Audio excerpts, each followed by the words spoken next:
Սարսափած է Աբովյանը։ Չիկագո են սարքել Աբովյանը։ 4-րդ օրն է ազատության մեջ է, օրը ցերեկով 24 տարեկան երիտասարդին դանակահարած տղամարդը։ Այսօր վերջին հրաժեշտն են տվել սպանված Սարգիսին։ Բարեկներ ավտոն նստադես են գնում, դեն են գնում, մեջն իշկա։ Ուր էին պարեկները, որոնք աբովյանցիների խոսքով միայն տուգանելով են զբաղված։ Ele gonca են անում ավտո։ Փոխանակ հանգի գնալ տնով նորիշ տանում, ինչ անում։ Gonca, էս մի փողոցն է։ Էս էտում գալիս է։ Ամենաթողությունը անպատժելիությունն է պատճառը, որ սառնասրտորեն բոլորի աչքի առաջ մարդուն կյանքից զրկում են, համոզված են Աբովյանում։ Ամեն տեղ էլ վեճ ելնում է, ջահելներ են, բայց ոչ հետաշրջան։ Քաղաքում խոսում են, թե դանակահարած տղամարդը տարիներ առաջ դատապարտված է եղել մեկ ուրիշ սպանության մեղադրանքով։ Ոստիկանները հետապնդում են նաև դանակահարողի եղբորը։ Սպանության պահին նա եղբոր կողքին է եղել, պատմում են քաղաքում։ Ոստիկանները ասես գնում գալիս էին, սկսում էին, ոստերը սկսում էին, մանավանդ շուկայի մեջ։ Այսինքն որը մելիցա, ով ասկողը։ Սա ջահելների, դերպաները, դանակները բռը։ Ինչի համար։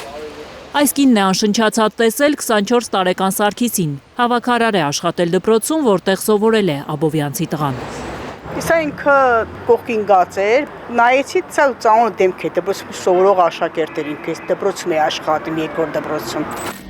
Ականատեսները պատմում են, որ Աբովյանի Հանրապետության փողոցն այնքան ծանրաբեռնված է եղել նոյեմբերի 10-ին, որ շտապօգնության մեքենան չի կարողացել մոտենալ կանգառին, որտեղ առնաշաղախ պառկած է եղել տղան։ Նրան ընկերներն են իրենց մեքենայով հասցրել հիվանդանոց, բայց կյանքը փրկել չի հաջողվել։ Ինչու է բանը հասել դանակահարությանը։ 24 տարեկան Սարգիսի հարազատներից մեկը Facebook-ում գրել է, թե ամիսներ առաջ գինու տոնին Սարգիսը չի հանդուրժել, երբ մի քանի տղամարդ հայհոյել են հավատացյալներին։ Նա պաշտպանել է իր հավատքը, ու այդ ժամանակ վիճաբանություն է եղել։